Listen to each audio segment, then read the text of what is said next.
दोस्तों 10 अक्टूबर 2021 का current affair सुनिए। मैं बुशरा, आपकी दोस्त, आपकी ट्रेनर, आपके लिए इस औसम सा सेशन लेकर यहाँ हाजिर हूँ। फर्स्ट क्वेश्चन लेते हैं। हाल ही में वर्ल्ड बर्ड माइग्रेटरी डे यानी विश्व प्रवासी पक्षी दिवस, ये कब मनाया गया है? तो ये बनाया गया है वर्ल्ड माइग्रेटरी बर्ड्स डे। क्या है? World migratory birds day. कोई भी शोर होता है मेरा ध्यान बटता है। चलिए ठीक है, खैर। वर्ल्ड माइग्रेटरी बर्ड्स डे यानी कि विश्व प्रवासी पक्षी दिवस, ये कब मनाया गया है? तो 9 अक्टूबर को मनाया गया है। ठीक है, 8 अक्टूबर को भी मैंने 2 डे बताए थे, यानी कल बताए थे कि 8 को कौन से मनाए गए हैं। आज 10 में बता रही हूँ 9 का। तो वर्ल्ड माइग्रेटरी बर्ड्स डे या वर्ल्ड बर्ड माइग्रेटरी या माइग्रेशन डे ऐसे बोल सकते हैं, पर सही वर्ड यही है वर्ल्ड माइग्रेटरी बर्ड्स डे। ये याद रखिएगा, प्रवासी पक्षी दिवस। ठीक है, तो ये मनाया गया है, कब मनाया गया है जी? ये मनाया गया है 9 अक्टूबर को। ये आपको याद रखना है। नेक्स्ट वन इज़, इसी में एक और याद रखेंगे, वर्ल्ड पोस्ट डे, विश्व डाक दिवस। ये कब मनाया गया है? तो ये भी मनाया गया है 9 अक्टूबर यानी 9 अक्टूबर को। कब? 9 अक्टूबर को। ये आप याद रखना है, आपने याद ही रखना है, भूलना नहीं है। ठीक है, दोनों इंपॉर्टेंट डेज और बाकी जो बताती हूँ उनको रिवाइज करते रहा करें। याद रखिएगा, मेरे द्वारा बनाया हुआ कोई भी सेशन अगर आप मिस करते हैं, हाँ, तो क्या है ये? विश्व डाक दिवस। ये भी मनाया जाता है वर्ल्ड पोस्ट डे। कब मनाया जाता है? 9 अक्टूबर को। ठीक है, याद रखना। अच्छा, एक बात और याद रखिए इसमें कि ये 1974 में स्विट्ज़रलैंड की कैपिटल है बर्न। क्या है स्विट्ज़रलैंड की कैपिटल? बर्न। वहाँ पर जो है यूनाइटेड क्या बोलते हैं उसको, एक मिनट, हाँ, इंटरनेशनल कोस्टल यूनियन की स्थापना हुई थी। किसकी? इंटरनेशनल कोस्टल यूनियन की। तो 1974 में बर्न, स्विट्ज़रलैंड में। तभी से ये डाक दिवस का चलन ज़्यादा फेमस हुआ। और वैसे तो पोस्टल तरीके चलते थे 19वीं सदी से ही, लेकिन 1974 में क्योंकि स्थापना हुई थी, तब से ये दिन मनाया जा रहा है। कौन सा? वर्ल्ड पोस्ट डे, 9 अक्टूबर को। ठीक है, याद रखना। तो मतलब ये डे सेलिब्रेट करने का भी चलन पड़ गया तब से। तो ये चीज़ है। नेक्स्ट क्वेश्चन है, हाल ही में पहलवान अंशु मलिक ने विश्व कुश्ती चैंपियनशिप में कौन सा पदक जीता है? तो इन्होंने जीता है सिल्वर मेडल, रजत पदक। ये हैं पहलवान जिनका नाम ले रही हूँ, क्या? अंशु मलिक। और ये 19 वर्ष की हैं और इन्होंने अभी सिल्वर मेडल यानी रजत पदक जीत लिया है वर्ल्ड कुश्ती, क्या है? वर्ल्ड कुश्ती चैम्पियनशिप में। ये आपको याद रखना है। ठीक है, अब ये जो वर्ल्ड कुश्ती चैम्पियनशिप है, विश्व कुश्ती चैम्पियनशिप, कुश्ती को क्या कहते हैं? रेसलिंग, वर्ल्ड रेसलिंग चैम्पियनशिप या फिर विश्व कुश्ती चैम्पियनशिप। तो इसमें क्या है कि ये हो कहाँ रही है? तो ये हो रही है, कहाँ हो रही है जी? ओस्लो में हो रही है। ओस्लो किसकी कैपिटल है? नॉर्वे की। किसकी? नॉर्वे की। अच्छा, हाँ, मैं ये कह रही थी कि अगर मेरे द्वारा कोई भी बनाया हुआ कंटेंट आप मिस करते हैं या फिर अगर आप ध्यान से नहीं सुनते हैं, तो ये समझ लीजिए कि आप अपना नुकसान कर रहे हैं, क्योंकि मैं जितना भी कंटेंट आपको डिलीवर कर रही हूँ वो बेहद guaranteed, most qualitative content deliver कर रही हूँ। किसी भी सब्जेक्ट का करूँ, मेरा हर बनाया हुआ कंटेंट आपके लिए बहुत लाभदायक है। इसलिए इसको कंप्लीट सुनिए और कोई भी सेशन मिस मत कीजिए प्लीज़। ठीक है, अगर मिस करेंगे तो ये आपका बहुत बड़ा नुकसान होगा। डेली बेसिस पे सुनिए। और नए लोगों से कहूँगी कि आप यूट्यूब में सर्च में लिखें, जो अगर आप हमें सुन रहे हैं तो सब्सक्राइब कर लें, अदरवाइज़ आपको खुद से करना है। जैसे मान लीजिए अभी आपको पता चला इस चैनल के बारे में, तो यूट्यूब में सर्च में लिख के QCL और आप जो है पहले ही आपको चैनल मिलेगा, आप सब्सक्राइब कर लें और सुनना शुरू करें। लाइफ में एक्सट्रीम चेंज आपको देखने को मिलेगा। ठीक है, नेक्स्ट क्वेश्चन सुनिए। हाल ही में भी यूनेस्को की आई हुई रिपोर्ट के अनुसार किस राज्य के क्या है जी? हाँ, किस यूनेस्को की आई हुई रिपोर्ट के अनुसार किस राज्य के कितने विद्यालयों में एक ही शिक्षक यानी टीचर है, यानी एकल विद्यालय है, यानी सिंगल टीचर बेस्ड। तो क्या कह रहे हैं, यूनेस्को की आई हुई रिपोर्ट के अनुसार किस राज्य में केवल एक ही शिक्षक पर आधारित विद्यालय हैं। तो यह कितने विद्यालयों में एक ही शिक्षक है, कैसे भी क्वेश्चन बन सकता है। तो तमिलनाडु में 2631 ऐसे स्कूल हैं जिसमें बस एक ही टीचर है, यानी वन टीचर है, वो एकल विद्यालय कहे जाएंगे क्योंकि एक ही शिक्षक है। तो ऐसे जो रिपोर्ट आई है ये किसकी है, ये तमिलनाडु के बारे में आई है कि तमिलनाडु में 2631 स्कूल ऐसे हैं जहां आज भी एक ही टीचर है। ठीक है, ये बहुत सरप्राइजिंग न्यूज़ है, इसको याद रखिएगा। तो तमिलनाडु की बात हो रही है, ऑर्गन डोनेशन में नंबर 1 है तमिलनाडु पूरे भारत के अंदर, यानी अंगदान में। फिश प्रोडक्शन मत्स्य उत्पादन में भी नंबर 1 है, किसके अंदर, पूरे भारत के अंदर। आदिपुरम एक बहुत फेमस फेस्टिवल है, ये भी तमिलनाडु में मनाया जाता है। तमिलनाडु के चीफ मिनिस्टर ये हैं, इनका नाम है चीफ मिनिस्टर का MK स्टालिन, गवर्नर हैं RN रवि, और कैपिटल क्या है, तो वो तो आप सभी जानते हैं, चेन्नई। चेन्नई में किस किस बैंक का हेडक्वार्टर बताती हूँ, ज़रा बताइए, तो रिवाइज कीजिए और कमेंट बॉक्स में लिखिए किस किस बैंक का हेडक्वार्टर है। ठीक है, चेन्नई में बताइए, मैं बहुत बार बता चुकी हूँ, बहुत फेमस बैंक हैं। ठीक है, 2 बैंक का हेडक्वार्टर चेन्नई में है, 2-3 बल्कि 3 बैंक का हेडक्वार्टर चेन्नई में है। ओके, नेक्स्ट क्वेश्चन है। अच्छा, इसी में सुनिए, यूनेस्को की ये रिपोर्ट आई है, तो यूनेस्को की स्थापना कब हुई है, यूनेस्को की स्थापना हुई है, पहले तो फुल फॉर्म सुनिए, United Nation Educational Scientific and Culture Organization. दोबारा सुन लीजिए, यूनाइटेड नेशन एजुकेशनल एंड, एक मिनट, जस्ट मिनट, क्या हो गया रे, हाँ, United Nation Educational Scientific and Cultural Organization. क्या है, साइंटिफिक के बाद लगाएंगे एंड कल्चरल ऑर्गेनाइजेशन। यूनेस्को की स्थापना हुई 1946 में, ये भी याद रखना। ऑड्रे अज़ौले के हेड हैं, ये भी याद रखना। और इसका जो हेडक्वार्टर है वो कहाँ है ये बताना है आपको मुझे, पेरिस में है या जिनेवा में है, दोनों में से एक बताइए क्योंकि हर बार बताती हूँ। तो पेरिस में है या जिनेवा में है। जिनेवा स्विट्ज़रलैंड की कैपिटल है, फ्रांस की कैपिटल है पेरिस। अब दोनों में से आपको मुझे बताना है, ठीक है, याद रखना। अच्छा, नेक्स्ट वन सुन लीजिए, क्वेश्चन है, हाल ही में अभी किस राज्य सरकार ने केंद्र प्रायोजित क्या कहेंगे, केंद्र प्रायोजित यानी सेंट्रल गवर्नमेंट की तरफ से चलाई हुई योजनाओं के लिए 39 सदस्य की समिति का गठन किया है। क्या कह रहे हैं कि कौन सी, मतलब मैं, क्वेश्चन तो मेरे बनाए हुए हैं तो मैं कह रही हूँ, मगर एग्जामिनर में ऐसे मान के चलिए कि आप एग्ज़ाम में बैठे हुए हैं। क्या मान के चलेंगे कि एग्ज़ाम में बैठे हुए हैं और एग्जामिनर आपसे पूछ रहा है, तो ऐसे आपको मान के चलना है।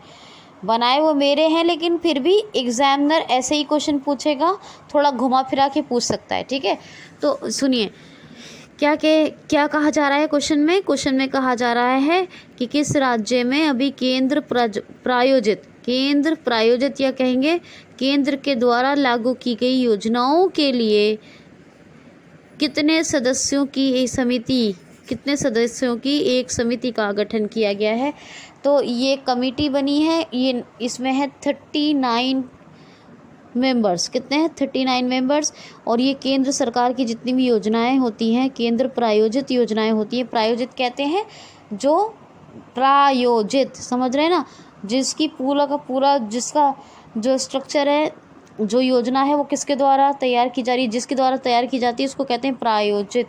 प्रायोजक वो होगा, और प्रायोजित यानी राज्य सरकार के लिए दे रही है, राज्यों के लिए दे रही है, तो वो प्रायोजित हो गई, ठीक है, प्रायोजित।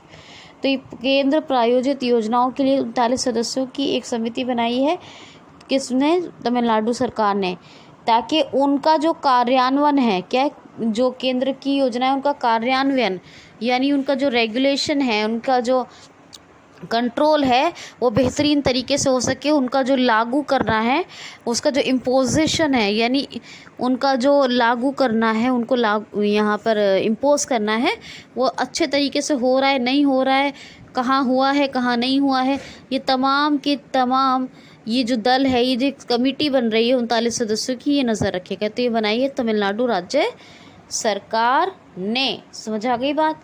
नेक्स्ट क्वेश्चन है, हाल ही में अभी उड़ान योजना के तहत किस राज्य के किस राज्य के जिफ़ी या फिर कहेंगे गिफ़ी एयरपोर्ट का उद्घाटन किया गया है।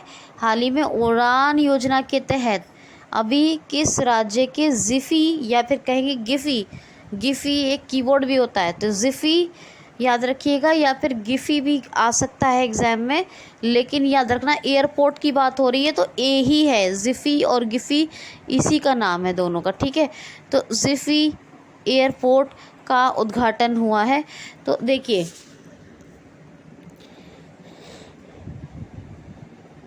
एक मिनट, कुछ गलती तो नहीं की ना मैंने कही, हाँ ठीक है पढ़ाने में, ओके। तो किस राज्य का ये उड़ान योजना के तहत एक एयरपोर्ट, क्या नाम है इसका, जिफ़ी, और कहीं कहीं लिखा मिलेगा गिफ़ी। तो कीबोर्ड की बात नहीं हो रही है, ये हो रही है एयरपोर्ट की, तो यही एक ही एयरपोर्ट है। तो इसका उद्घाटन कहाँ किया गया है।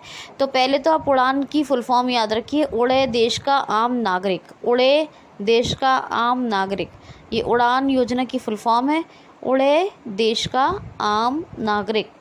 और इसके तहत जो जिफ़ी एयरपोर्ट है उसका उद्घाटन किया है महाराष्ट्र में, महाराष्ट्र सरकार ने।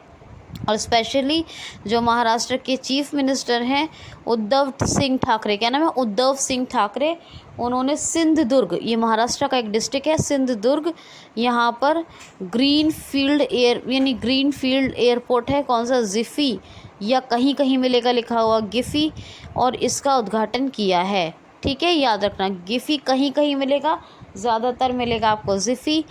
तो जिफ़ी एयरपोर्ट या फिर कहीं मिल जाए तो गिफ़ी एयरपोर्ट, इसका उद्घाटन किया है उद्धव सिंह ठाकरे, महाराष्ट्र के चीफ मिनिस्टर ने, ठीक है। याद रखना कहाँ किया है, सिंधुदुर्ग में। नीरज चोपड़ा स्टेडियम किसका नाम है अब, तो ये है जो पुणे स्टेडियम था ना, उसका नाम बदल के कर दिया है ये, ठीक है, नीरज चोपड़ा स्टेडियम। और महाराष्ट्र के सारे ही फैक्ट्स कल बताए हैं, तो मुझे नहीं लगता कि आज कुछ बताने की ज़रूरत है, या है ज़रूरत बताने की। तो कल की वीडियो से आप सबको रिवाइज़ कर लेना है, कल के सेशन से। और जब वीडियो को कंप्लीट वॉच कर लिया करें तो प्लीज़ मेहरबानी ये किया करें कि मेरी मेहनत को सफल बनाएं, और हर सोशल मीडिया प्लेटफॉर्म पर जहाँ पर भी आप हैं, व्हाट्सएप, टेलीग्राम, और क्या बोलते हैं जी उसको, इंस्टाग्राम, और एक और कहते हैं उसको फेसबुक, यहाँ पर आप शेयर कर दिया करें। और साथ ही साथ अपने जो फ्रेंड्स हैं उनको, चाहे वो जीमेल पर हैं कहीं कुछ हैं, तो उनको ज़रूर कम से कम 1-2 फ्रेंड को ज़रूर शेयर कर दिया करें, ठीक है। अब नेक्स्ट क्वेश्चन सुनिए। क्वेश्चन है, हाल ही में अभी तस्करी को नियंत्रित यानी कंट्रोल करने के लिए नेपाल और भारत, ओफो आंसर बता दिया, चलिए खैर। हाल ही में अभी तस्करी को नियंत्रित करने के लिए अपने देश भारत और किस देश ने मिलकर संयुक्त रूप से गश्त करने की घोषणा की है। तो आपको पता है बहुत सी चीज़ों की तस्करी होती है, यानी कि क्या कहते हैं उसको, बताइए तस्करी को क्या कहते हैं, क्या होती है, स्मगलिंग, है ना। तो वो जो तस्करी क्या होती है, ह्यूमन ट्रैफिकिंग का नाम सुना होगा आपने, मानव तस्करी होती है, चीज़ों के भी अवैध खनन होते हैं, तो ये चीज़ों की भी तस्करी होती है। तो इसको नियंत्रित यानी कंट्रोल करने के लिए भारत और किस देश ने मिलकर संयुक्त रूप से गश्त करने की घोषणा की है, तो नेपाल, इंडिया और नेपाल मिलकर संयुक्त रूप से गश्त करेंगे ताकि इस जो तस्करी जो होती है इसको कंट्रोल किया जाए, ठीक है, बिल्कुल ही कंट्रोल किया जाए। तो ये चीज़ का आपने ये चीज़ का ध्यान रखना है। ये भारत और नेपाल ने मिलकर संयुक्त रूप से घोषणा की है इस तस्करी को कंट्रोल करने की, जो भी चीज़ों की या इंसान की तस्करी होती है उसको नियंत्रित करने के लिए। अब ये नेपाल में भारत के जो राजदूत हैं वो हैं कौन, ये नेपाल के प्राइम मिनिस्टर थे, उन्होंने भारत से अपने राजदूत को वापस बुला लिया, और भारत से ही नहीं 12 देशों से वापस बुलाया था। 12 देशों में उनके राजदूत जो थे उन्हें वापस बुला लिया था, लेकिन जिसमें भारत भी शामिल था। लेकिन भारत की तरफ से जो अभी राजदूत हैं नेपाल में वो कौन है? विनय मोहन क्वात्रा। कौन है? विनय मोहन क्वात्रा। और ये प्राइम मिनिस्टर कौन है नेपाल के? शेर बहादुर देवा। विद्या देवी भंडारी कौन है? प्रेसिडेंट। कैपिटल क्या है? काठमांडू, जहाँ पर मैंने आपको बताया था, आप तो कभी बताएंगे ही नहीं नेपाल की कैपिटल काठमांडू, लेकिन आप कभी नहीं बताएंगे। मैंने कितनी बार बताया आपको, बिम्स्टेक का हेडक्वार्टर है, बताया था, लेकिन आपने कभी इस बात को बताने की मुझे जहमत नहीं की। मैंने बहुत पूछा। नेपाली रुपया करेंसी है, तो आप ये बात बहुत अच्छे से याद रखिए, ठीक है। नेक्स्ट क्वेश्चन है, हाल ही में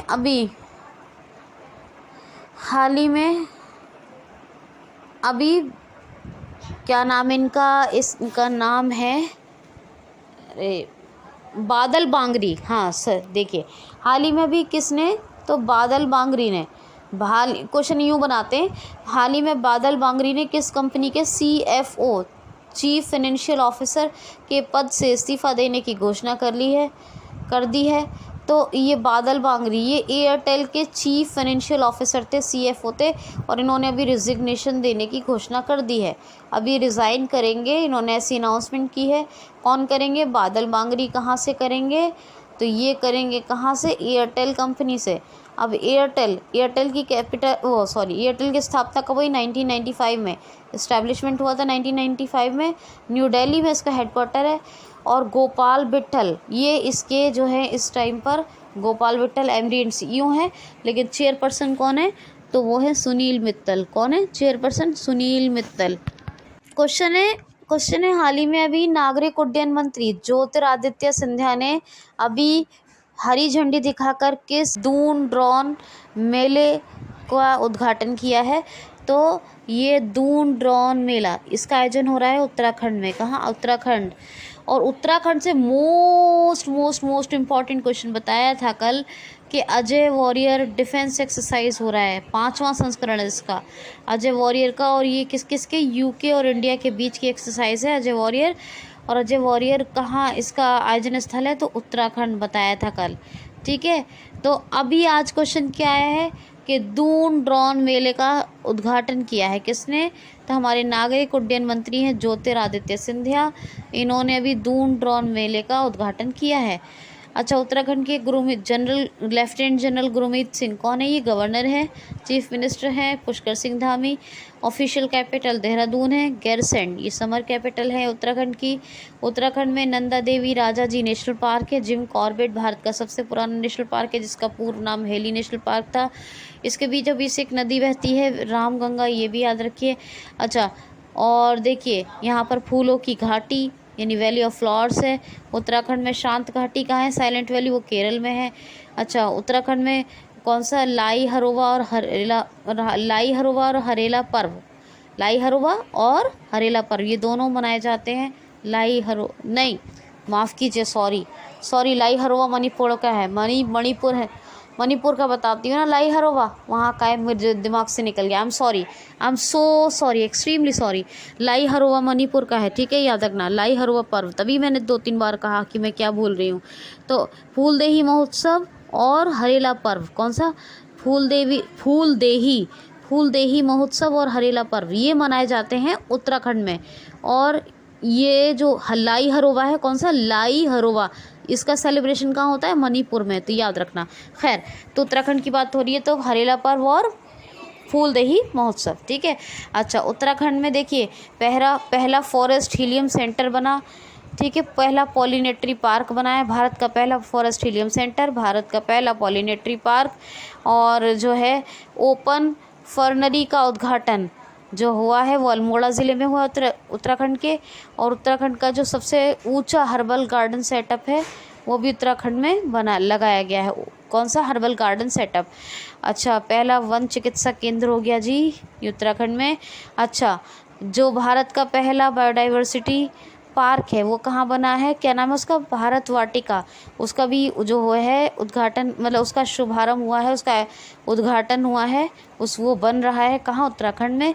उत्तराखंड की बात करें तो ये हो गया, चलो पहला भारत का जैव विविधता केंद्र, ये जो बताया भारत वाटिका, ये तो उत्तराखंड में इसका उद्घाटन हुआ है, यहाँ बन रहा है। लेकिन पहला स्मृति वन और पहला लाइकेन पार्क ये भी कहाँ बन रहे हैं, मतलब ये इनका उद्घाटन हुआ है, ये भी कहाँ स्थापित होंगे, अब होंगे, क्या तैयारी चल रही है, हो गए हैं, ये समझ लीजिए। तो भारत का पहला लाइकेन पार्क और पहला स्मृति वन ये भी है उत्तराखंड में। कहाँ? उत्तराखंड में। यही बात आपको याद रखनी है। वेस्ट टू एनर्जी पहल ये कहाँ शुरू हुई है? तो ये भी शुरू हुई है उत्तराखंड में, जिसको अभी थोड़ा टाइम हो चुका है। और उत्तराखंड की बात और कर लें तो गोल्डन बर्ड विंग, भारत की सबसे बड़ी तितली सुनहरी पंखों वाली, ये कहाँ पाई गई? जिम कॉर्बेट नेशनल पार्क में। और एक और बात कर लेते हैं, चलिए चलते चलते, तो अजय वॉरियर्स के बारे में बता दिया आपको, डिफेंस एक्सरसाइज के बारे में 5वां संस्करण है, ये भी बता दिया। अच्छा, इसके बारे में बात करें तो ये एप्लीकेशन वगैरह तो छोड़ देते हैं और पोर्टल्स वगैरह छोड़ देती हूँ, ये अभी शायद नहीं पूछा जाएगा। वैसे दृष्टि ऐप सटीक जानकारी के लिए कोरोना वायरस की, और hope portal helping out people everywhere, ये पोर्टल बेरोजगार युवाओं को समान अवसर देने के लिए ये भी शुरू हुई उत्तराखंड में, बता दिया। चलिए, ई ग्रंथालय ये एक ऑनलाइन लाइब्रेरी है, जितनी भी उत्तराखंड की ऑफलाइन ऑनलाइन यूनिवर्सिटीज़ हैं सबको एक जगह जोड़ के एक लाइब्रेरी बना दी है, ऑनलाइन लाइब्रेरी, वही है ई ग्रंथालय। तो आप याद रखिएगा, ये भी बता दिया है। ठीक है, तो अब तो कोई प्रॉब्लम होगी नहीं, मुझे नहीं लगता होनी चाहिए। क्वेश्चन है, हाल ही में अभी किस राज्य में राजभाषा पर आधारित विज्ञान एवं तकनीकी संगोष्ठी का आयोजन किया जाएगा? यानी क्वेश्चन दोबारा सुन लीजिए, हाल ही में किस राज्य में अखिल भारतीय राजभाषा पर आधारित विज्ञान एवं तकनीकी संगोष्ठी का आयोजन किया जाएगा? तो उड़ीसा में। उड़ीसा का जो इंटीग्रेटेड टेस्टिंग रेंज है, कहाँ है इंटीग्रेटेड टेस्टिंग रेंज? वो है चांदीपुर, उड़ीसा में। वहीं पर अखिल भारतीय राजभाषा पर आधारित विज्ञान एवं तकनीकी संगोष्ठी का आयोजन किया जाएगा। समझाई बात?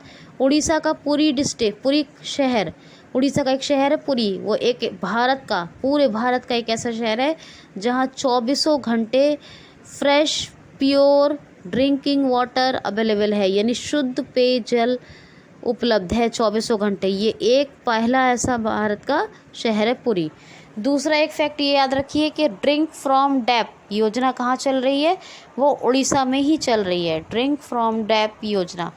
तीसरा एक और योजना चल रही है जो पहले से बता रही हूँ, कौन सी? गरिमा योजना। मधु बाबू पेंशन वितरण योजना भी चल रही है, लेकिन अभी इसमें ट्रांसजेंडर्स को ऐड किया गया है, ये भी याद रखिए। ऐसे कालिया योजना भी चल रही थी, अभी एक और चल रही है बलराम योजना, भूमिहीन किसानों के लिए। तो ये मैंने एक पूरी डिस्ट्रिक्ट का और एक ये तमाम बातें भी आपको, योजनाएं भी क्लियर यहीं करवा दी हैं, साथ ही साथ बता दिया है। अच्छा, एक और बात, जो आपदा प्रबंधन का विषय है, डिज़ास्टर मैनेजमेंट, इसको पाठ्यक्रम का ज़रूरी हिस्सा बनाने की घोषणा कर दी है उड़ीसा ने, यानी अब करिकुलम में ये सब्जेक्ट शामिल रहेगा, आपदा प्रबंधन विषय, ये पाठ्यक्रम का ज़रूरी सब्जेक्ट रहेगा, इसको पढ़ना होगा हर एक को। ठीक है, ये एक बात हो गई। तीसरा एक और चौथी बात याद रखिए कि यहाँ पर कोविड वॉरियर्स मेमोरियल बन रहा है, कोविड वॉरियर मेमोरियल, कहाँ? उड़ीसा में। ये भी एक बात हो गई, ये योजनाएं भी हो गई और ये सारे फैक्ट्स भी बता दिए मैंने आपको। यहाँ पर लिंगराज, कोणार्क, जगन्नाथ, ये सब टेम्पल हैं, रसीकुली और गोल्डन बीच भी हैं। ठीक है, ये याद रखेंगे। अच्छा, सांस अभियान, सोशल अवेयरनेस, क्या है? सोशल अवेयरनेस एक्शन 2, क्या है? Social awareness and action 2 neutralised pneumonia successfully. फिर से सुन लीजिए, social awareness and action 2 neutralised pneumonia successfully. सांस अभियान 12 नवंबर 2020 को शुरू हुआ उड़ीसा में, ठीक है, निमोनिया दिवस के अवसर पर। तो ये भी एक बात याद रखिएगा। अच्छा, यहाँ पर ये बीच भी हो गए, टेम्पल भी हो गए, योजनाएं भी हो गई। अच्छा, यहाँ सतकोशिया टाइगर रिजर्व है, सिमलीपाल नेशनल पार्क है, भीतरकनिका नेशनल पार्क है और नंदनकानन जू है, चिड़ियाघर, जहाँ एडेप्ट एन एनिमल स्कीम चल रही है, ये भी आप याद रखेंगे। यहाँ पर गहेरमठ वाइल्ड लाइफ सेंचुरी है और कौन सी है? देवरीगढ़ है, और ये डिब्रीगढ़ भी कहते हैं इसको, नलवन है, कोठागढ़ है, सोनावेड़ा है, और एक कौन सी रह गई? गहेरमठ हो गई, देवरीगढ़ जिसको देवरीगढ़ भी कहते हैं, और एक है सोनावेड़ा, एक है नलवन, एक है कोठागढ़, और 5 तो हो गई, एक और है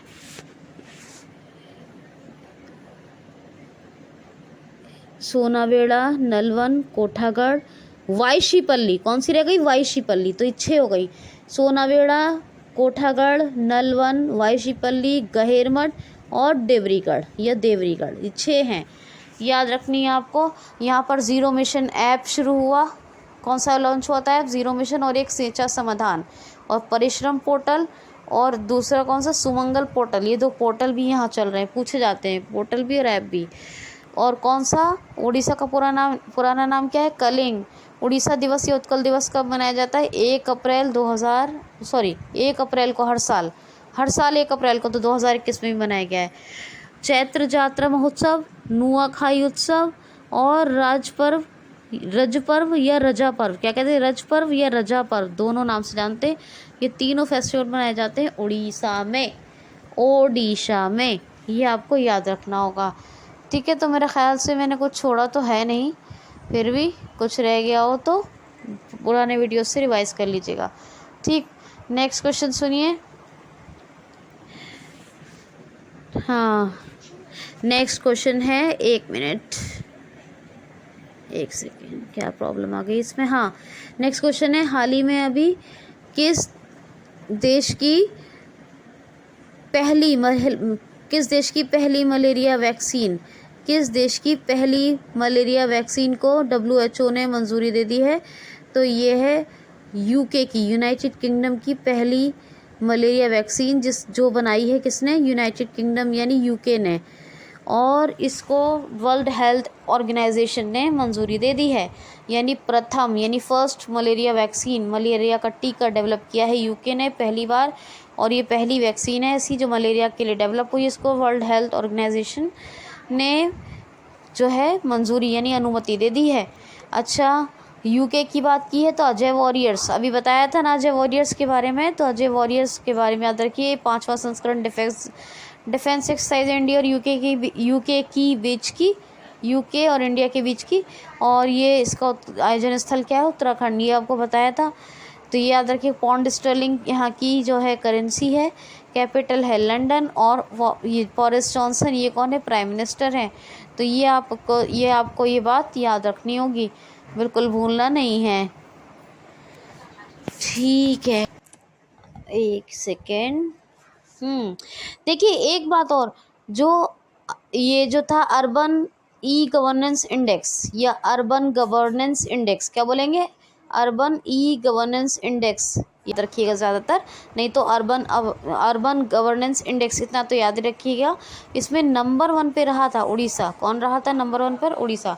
और एक ये क्वेश्चन जो अभी लिया है हमने, यूके की पहली मलेरिया वैक्सीन को मंजूरी दी है WHO ने। तो चलिए WHO के बारे में बता देती हूँ। टेड्रोस अधानो गिवेनियस, ये इसके हेड है, जिनेवा स्विट्ज़रलैंड में हेडक्वार्टर है, और 7 अप्रैल 1948 में WHO का वर्ल्ड हेल्थ ऑर्गेनाइजेशन का इस्टेब्लिशमेंट हुआ। और आपको बता दूं कि जो अभी मैंने थोड़ी देर पहले कहा था, ये यूनेस्को का हेडक्वार्टर पेरिस में है, याद रखना हमेशा, पेरिस में है, ठीक है। चलो क्वेश्चन देख लेते हैं। हाँ, दिल्ली यूनिवर्सिटी के नए वाइस चांसलर कौन बनाए गए हैं? तो ये बने हैं योगेश सिंह। कौन बने? योगेश सिंह। एक बहुत ही कंफ्यूजिंग पॉइंट है जो आपको याद रखना होगा, वरना क्वेश्चन गलत हो जाएगा। वो ये है कि योगेश त्यागी अभी तक दिल्ली यूनिवर्सिटी के वाइस चांसलर थे, अभी तक कल परसों तक, और अभी जो नए बने हैं वो योगेश सिंह हैं, जो दिल्ली यूनिवर्सिटी के वाइस चांसलर बने हैं, ठीक है। मुझे मोटिवेट करने के लिए प्लीज़ लाइक कमेंट ज़रूर कर दिया करें। लाइक कमेंट करने से आपको तो अच्छा लगेगा ही कि आपने पढ़ने के बाद अपनी प्रतिक्रिया दी, लेकिन मुझे भी बहुत खुशी होगी और मोटिवेशन मिलेगा और अच्छा काम करने का मन इसी तरह करता रहेगा। चलिए नेक्स्ट क्वेश्चन सुनिए। क्वेश्चन है, हाल ही में अभी हमारे विदेश मंत्री एस जयशंकर किन 2 देशों की 4 दिवसीय आधिकारिक यात्रा पर गए हैं? तो किन 2 देशों की, मैं 2 कंट्रीज़ गए हैं, हमारे विदेश मंत्री गए हैं, और 4 डेज़ ऑफिशियल विजिट यानी 4 दिवसीय आधिकारिक यात्रा पर गए हैं। तो ये गए हैं आर्मीनिया और तजाकिस्तान। कहाँ गए? आर्मीनिया और कजाकिस्तान। क्या है? आर्मीनिया और कजाकिस्तान। ठीक है, तो आर्मीनिया और कजाकिस्तान गए हमारे विदेश मंत्री 4 दिन के लिए, एस जयशंकर साहब। लेकिन अभी जो डेनमार्क की प्रधानमंत्री हैं, ये लेडी हैं, मैं पहले इनको जेंट समझती थी, इनका नाम मैट फ्रेडरिक्सन, हमेशा बताया मैंने आपको। आज मैंने पढ़ा था इनके बारे में, क्योंकि इन्होंने भारत के साथ 4 समझौतों पर हस्ताक्षर किए हैं, अपने देश भारत के साथ 4 समझौतों पर हस्ताक्षर किए हैं, तब मुझे पता चला ये लेडी हैं। वरना मैंने अभी तक इनके बारे में बहुत पढ़ा, लेकिन मैं ये सोचती थी कि ये कोई जेंट्स, मतलब कोई जो है मेल पर्सन है, ये समझती थी। हालांकि बहुत पढ़ा था, लेकिन आज डीपली और ज़्यादा पढ़ा तो पता चला कि ये लेडी हैं।